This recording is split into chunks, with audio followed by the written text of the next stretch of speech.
Morning দোস্ত, আজি মই আপোনালোকক লৈ যাম পাঠশালাৰ ডুবি দেৱালয়লৈ। আৰু এতিয়া মই বহিলোঁ মোৰ ধনেশ পক্ষীত আৰু ভিডিঅ'টো চাই থাকক শেষলৈ।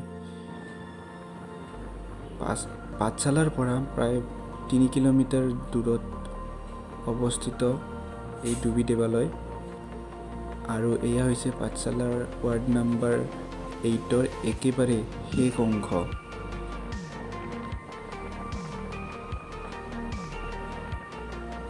পাঠশালা টাউন ইয়ালৈ পৰে। ইয়াৰ পিছত আৰম্ভ হয় গাড়ী সত্ৰ ডুবি। আৰু এইটো হৈছে সনাতন মন্দিৰ আছে ইয়াত। আগতে এখন সংস্কৃত টোল আছিল ইয়াত, এতিয়া নাই বাৰু। আহি আমি পালোঁ একদম আমাৰ গন্তব্যস্থান। এই প্ৰথম গেটখন ডুবি দেৱালয়, পৰিহৰেশ্বৰ দেৱালয়। সাধাৰণতে সম্পূৰ্ণ গাঁও এলেকা।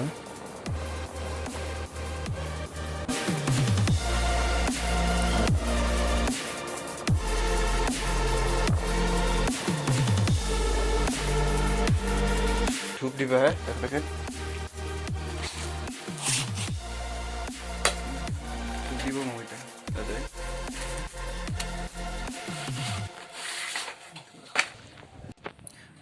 তো এতিয়া মই মূল গেটেৰে প্ৰৱেশ কৰিলোঁ মন্দিৰৰ ভিতৰত। আৰু এই মন্দিৰটোৰ ইতিহাস বুলি ক'লে অতি প্ৰাচীন। এয়া চাওক গোটেই এলেকাটো, প্ৰথম ফ্ৰণ্টৰ ঠাইখিনি। আৰু এতিয়া আপোনাক ভিতৰলৈ লৈ থাকিম। টিকাত পোৱা মতে ইয়াত ধৰ্মবৰ শৰ্মা নামৰ এজন ব্ৰাহ্মণে মাটি খান্দোতে এটা শিৱলিংগ উদ্ধাৰ হৈছিল বুলি প্ৰবাদ আছে। আৰু গাঁৱৰ মানুহে অশেষ যত্ন কৰি এই শিৱলিংগটোক তুলি এটা ঘৰ বান্ধি পূজা প্ৰথমে আৰম্ভ কৰিছিল। আৰু এয়া হৈছে মুঠ বিগ্ৰহটো টেম্পলৰ। আৰু আহোম ৰজা শিৱসিংহই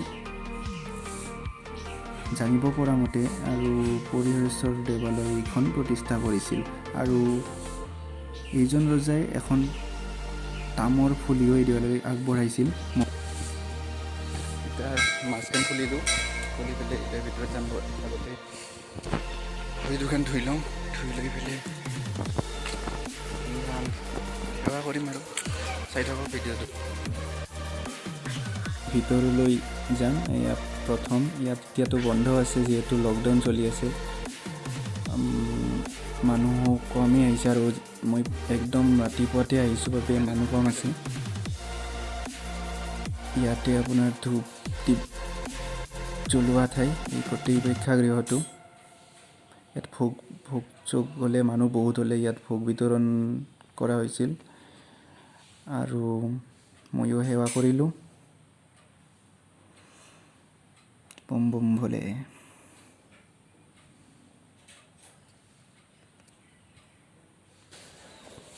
কৰা হ'ল, এতিয়া যাম। বন্ধুসকল, এই পুখুৰীটোৰো অতি এটা ইতিহাস আছে। আপোনাক জনাব পাৰোঁ যে ইয়াত 3টা পুখুৰী আছিল বুলি লোকবিশ্বাস মতে জনা যায়। আৰু এটা পদুম পুখুৰী, সৰু পুখুৰী, এটা মালিপাৰা নামৰ গাঁও এখনত আছে, আৰু গুণৰীত এটা আছে বুলি প্ৰবাদ আছে। আৰু এইটো পুখুৰীত আপোনাৰ কাছু দিয়া আছে। এতিয়া দেখা নাপাম বাৰু, পিছত কেতিয়াবা দেখা পাম। আৰু এইটো নতুনকৈ বনাইছে। তাৰপিছত ইয়াত দুৰ্গা পূজা অনুষ্ঠিত হয়। এইটো প্ৰেক্ষাগৃহ, নাটক চাটক হয়। আৰু ইয়াতো হৈছে দুৰ্গা মন্দিৰ।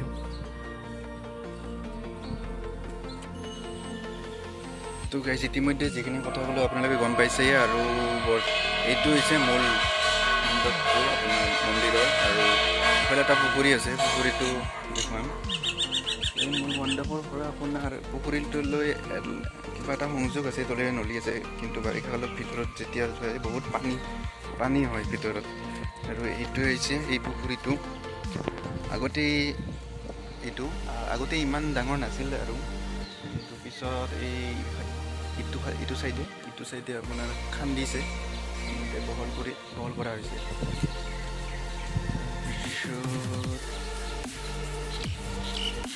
এইটো আপোনাৰ এটা ভোগৰো ব্যৱস্থা থাকে না, তাৰ বাবে আপোনাৰ এইটো পাকঘৰ আছে। ইয়াত দিয়া হয় খাদ্য খাবলৈ দিয়া হয় এইখিনিত।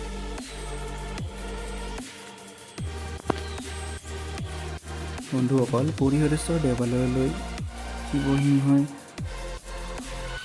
ৰজাই দান কৰা মাটিৰ পৰিমাণ আছিল 774 পুৰা। তদুপৰি তেওঁ পাইক, গায়ন, ৰায়ত, দেৱদাসী, মালাকৰ, কনুজৰ পৰা ব্ৰাহ্মণ আদি দেৱালয়ত আনি নিত্য পূজা অৰ্চনাৰ ব্যৱস্থা কৰিছিল। আৰু এতিয়াও বহু লোক গাঁওখনৰ ওচৰে পাজৰে বাস কৰে বুলি উল্লেখ আছে আৰু তেওঁলোকে বিভিন্ন ধৰণে সেৱা আগবঢ়াই আহিছে। মুঠৰ ওপৰত ভূতি বৰ্মা, ভাস্কৰ বৰ্মাৰ সময়ত এই তামৰ ফলি দেৱালয় আৱিষ্কাৰ হৈছিল বুলি উল্লেখ আছে। এয়া হৈছে দেৱালয়ৰ মূল গেটৰ আগৰ ঠাইখিনি। বৰ্তমান বন্ধ আছে বাবে অলপ লেতেৰা হৈ আছে।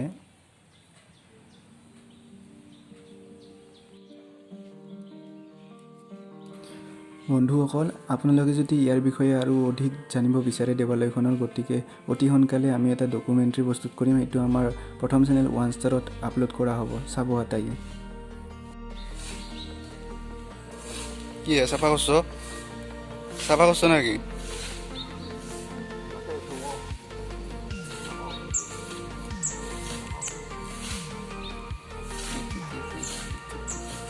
এতে থাকো তুমি? কিমান দিন হ'ল?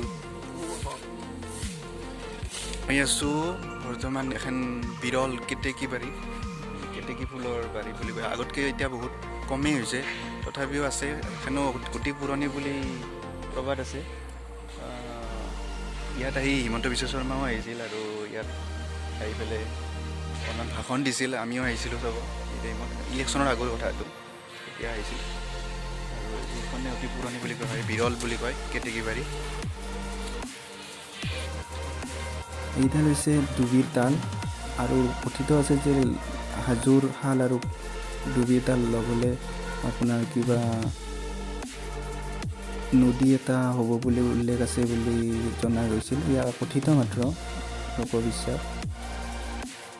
আৰু এয়া হৈছে গোটেই ফ্ৰণ্ট ছাইডটো দেৱালয়ৰ।